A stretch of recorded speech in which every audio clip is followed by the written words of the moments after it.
Bom, pessoal, agora nós vamos falar sobre a conservação por meio da fermentação, tá?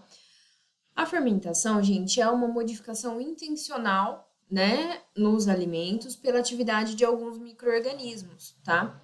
Nós vamos realizar esse tipo de modificação para obter produtos diferenciados, tá? Então, eu quero utilizar a fermentação para produzir um produto de um sabor diferente, um sabor agradável, né? Um produto mais saudável, um produto mais estável, tá?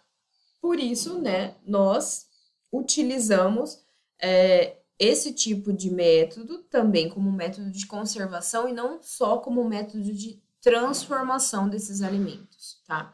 São utilizados, né, dentro da fermentação processos anaeróbicos, tá? Então, processos ali em que os micro-organismos que vão realizar essa modificação no alimento, eles não necessitam de oxigênio, tá? Para fazer os seus processos. Então, nós vamos ter um processo anaeróbico, uma transformação química de um substrato orgânico pela ação dos micro-organismos, tá? Então, eu vou ter ali os meus micro-organismos agindo em determinado substrato, dependendo da matéria-prima que eu vou utilizar, eu vou produzir, né, produtos diferentes. Isso vai depender da minha matéria-prima, do micro-organismo que eu estou utilizando e do produto que eu quero produzir, tá? Como ocorre a conservação, então, desses alimentos por meio da fermentação? Gente, a fermentação, ela é realizada, né, por esses micro-organismos, e esses micro-organismos produzem, né, alguns metabólitos. Então, alguns micro-organismos produzem ácido lático e ácido acético, outros micro-organismos produzem álcool, né? Então, pelo abaixamento do pH, eu vou conservar esse alimento por um tempo maior. Lembrem-se lá, nós falamos, né, gente, que poucos micro-organismos conseguem sobreviver em ambientes com pH muito ácido, né? Principalmente os fungos e as leveduras vão conseguir se desenvolver nesses ambientes. As bactérias, principalmente as patogênicas, que são aquelas que a gente sempre quer estar eliminando dos produtos, né? As bactérias, elas não conseguem sobreviver em ambientes muito ácidos. Então, né, se eu tiver um alimento ali com pH mais baixo, ou seja, com uma acidez maior, eu possivelmente vou conseguir conservar esse meu alimento por um tempo, né, maior. Eu vou aumentar a vida de prateleira desse alimento. E claro, né, vou estar ali muitas vezes utilizando outros métodos junto com a fermentação. Então, como a gente falou lá, né, o uso do frio. Então, eu vou fermentar um produto e utilizar uma refrigeração, né, para manter, para tentar aumentar essa vida útil desse produto o máximo que eu conseguir, né? Então, gente, a fermentação é o único processo de todos os que a gente já viu e que vai ver que vai favorecer o crescimento de micro-organismos. Por quê? Nos outros métodos de conservação, a gente quer eliminar micro-organismos, né? Nós queremos eliminar os patogênicos e os deteriorantes. Aqui nós queremos favorecer os micro-organismos, os benéficos, tá? Os que são úteis. Nós queremos ainda, claro, eliminar os patogênicos e os deteriorantes, mas aqui o nosso foco é favorecer o crescimento desses micro-organismos úteis, né? Que são os micro-organismos que vão realizar essa transformação nesses produtos alimentícios, tá? Temos, né, diversos tipos de produtos que são produzidos aí a partir desses micro-organismos, então, né? Produtos de panificação, os queijos, as bebidas alcoólicas, os iogurtes, os produtos à base de soja. Tá? Então, nós veremos um pouquinho, né, de alguns desses produtos, claro. Não podemos aqui falar, né, o processo de todos os tipos de produto, porque, né, nós ficaríamos eternamente aí falando de produção de alimentos, né? Existem diversos produtos, né? De queijos, nós temos uma infinidade de queijos produzidos aí a partir de micro-organismos. Bom, gente, quais são, então, os objetivos da fermentação, né? Por meio desse crescimento dos micro-organismos benéficos e úteis, eu quero inibir as bactérias deteriorantes e patogênicas. Como? reduzindo o pH do meio, né? Aumentando a acidez ali do produto.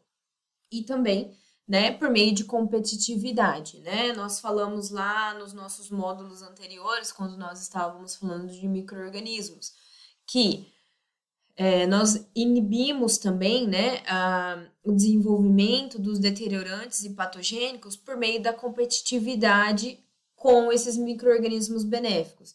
Então, os benéficos, eles estão ali com o substrato para eles, né, próprio para eles e tudo mais, que vai sempre favorecer o crescimento desses benéficos. Então, eles vão começar a se desenvolver cada vez mais e vão eliminar os outros, né, por meio de competitividade. Então, eles vão consumir o substrato, muitas vezes os deteriorantes e patogênicos não vão conseguir consumir com a mesma agilidade, porque eu vou ter muito mais micro-organismo benéfico ali, né, e também consumindo mais, quanto mais substrato meu micro-organismo benéfico consumir, mais eu vou reduzir o pH do meio. Então, mais eu vou dificultar, né, o crescimento desses micro-organismos, né, principalmente as bactérias deteriorantes e patogênicas, tá? Outro objetivo, né, gente? Formar sabor e aroma característico do produto que eu quero e do micro-organismo que eu vou utilizar. Então, eu quero produzir um queijo, vou utilizar determinado micro-organismo que vai, né, proporcionar para o meu alimento um sabor e o aroma característico, tá? Textura e viscosidade também, né? Eu quero desenvolver textura e viscosidade, né? Porque em muitos produtos, né, como por exemplo, no iogurte, eu vou modificar a viscosidade do meu produto. Então, eu tenho um leite que é totalmente líquido, né? Eu vou adicionar os micro-organismos ali e o meu produto, ele vai ter, né, uma textura diferente, ele vai ser mais viscoso, mais encorpado, tá? E também, né, como objetivo de tornar os alimentos mais digeríveis, né? Em alguns produtos, alguns processos, ocorre aí, então, né, a formação, a degradação de alguns compostos e tornando-se em outros compostos mais digeríveis. Bom, quais são, gente, as principais vantagens de se utilizar, então, esse processo, né? Por que eu vou utilizar a fermentação em produtos, né? Eu vou ter ali condições suaves de temperatura e pH, né? Que vão contribuir para a manutenção das características sensoriais e nutritivas dos alimentos, então eu não vou utilizar temperaturas muito altas que podem acabar degradando o meu produto de uma forma que eu não quero, né? Eu vou ter produtos novos, únicos, né? Com um sabor, um aroma, uma textura característico, né? Daquele produto. Então, claro, isso vai depender do tipo de produto que eu quero, mas há uma transformação nesse produto, tá? Há um baixo consumo de energia devido às condições de operações brandas, então eu não vou utilizar, como eu falei, temperaturas altas, né? Eu utilizo ali temperaturas para favorecer o crescimento desses micro-organismos. Né? Variações ali, depende do micro-organismo que eu estou utilizando, mas vão variar ali temperatura entre 30 graus, 32, né? Dependendo do produto e do micro-organismo que eu estou cultivando ali, tá? Custos de investimento e operação relativamente baixos, porque eu não preciso de processos muito sofisticados, eu não preciso de equipamentos muito sofisticados. Basicamente, eu vou precisar de um tanque ali de fermentação, claro, depende do produto que eu vou fazer. Um tanque de fermentação, eu preciso dos micro-organismos e da minha matéria-prima. Né? Em alguns produtos eu vou realizar uma pasteurização antes, né? Como no caso do iogurte, do queijo, vou pasteurizar o leite antes de levar para a fermentação, mas é algo básico ali, né? Que eu preciso ter dentro de uma indústria, né, gente? Então, é tranquilo com relação a investimentos, né? E custos de operações. E tecnologia, relativamente simples. Micro-organismo, matéria-prima, temperatura. Ok. Misturo tudo ali.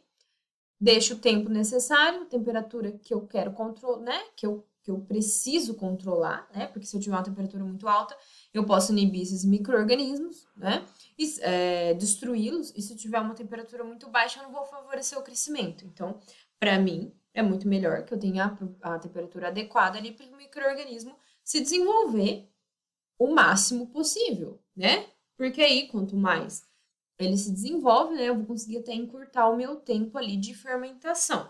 E vou produzir o meu produto, né? Com as características que eu quero. Então, eu quero que o micro-organismo, né? Ele tenha consumo ali, né? Produção total, consumo de tudo que tem ali. Então, eu tenho que favorecer, eu tenho que colocar no meu processo a condição ótima. Se para o meu micro-organismo a condição ótima é 35 graus, a minha temperatura tem que ficar em 35 graus, tá? Então, eu tenho que garantir que a temperatura não vai lá para 40 e nem vai para 20. Ela tem que ficar em 35 graus. Bom, quais são as principais alterações que ocorrem nos alimentos, né?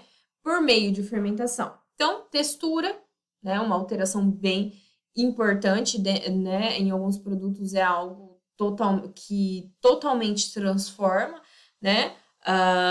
Não só sabor, né? E tudo mais, mas a textura é bem importante em diversos tipos de produtos. Preservar, né, esses alimentos por produção de álcool ácido, claro, né, é um método de conservação e isso é, né, uma alteração importante que ocorre. E produzir aromas e sabores, né, sutis das matérias-primas. Então, algumas matérias-primas eu vou transformá-las, né, totalmente. Então, eu vou produzir aromas e sabores, claro, a partir dessa matéria-prima, mas dependendo do produto que eu tenho, eu vou muitas vezes, né, transformar isso em algo bem característico, né? Essa é a intenção, transformar em outro produto e conservar ao mesmo tempo, claro. Bom, gente,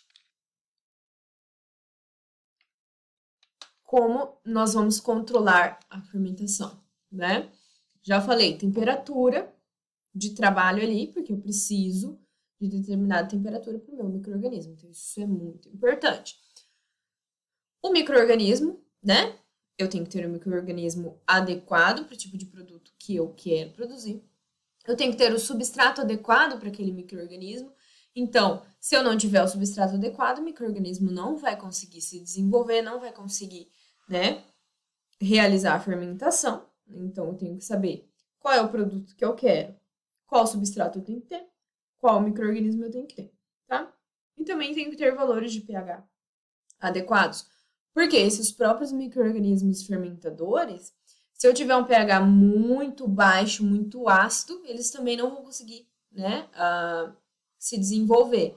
Claro, eles conseguem se desenvolver até determinados, né, valores ali, porque eles vão acabar produzindo o ácido no meio, né, ali que eles estão fermentando, até um certo ponto que não vai ter mais substrato, ou eles não vão conseguir mais por conta desses valores, né, da alta acidez também, tá? Então, a gente tem que pensar lá na acidez primeiro da minha matéria-prima, né, para garantir que meu micro-organismo vai conseguir iniciar o processo fermentativo, tá? Existem alguns tipos de fermentação, né? Essas fermentações, elas vão depender, né, do substrato e do tipo de produto que é produzido, tá? Temos lá, gente, a fermentação alcoólica, né, que é a reação química pela ação de micro-organismos, principalmente as leveduras, né, sobre os açúcares, glicose ou outro monossacarídeo. Então, a fermentação alcoólica vai ocorrer por meio da levedura, que vai consumir esses açúcares, glicose, monossacarídeos, e vai produzir, então, por meio desse consumo, ela vai produzir etanol, que é o álcool etílico, e gás carbônico, tá? Exemplo bem famoso aí de fermentação alcoólica é a Saccharomyces cerevisiae, que a gente utiliza para fazer pão, vinho, cerveja e outras bebidas alcoólicas, tá? Nós veremos, então, alguns desses produtos que são produzidos pela fermentação alcoólica.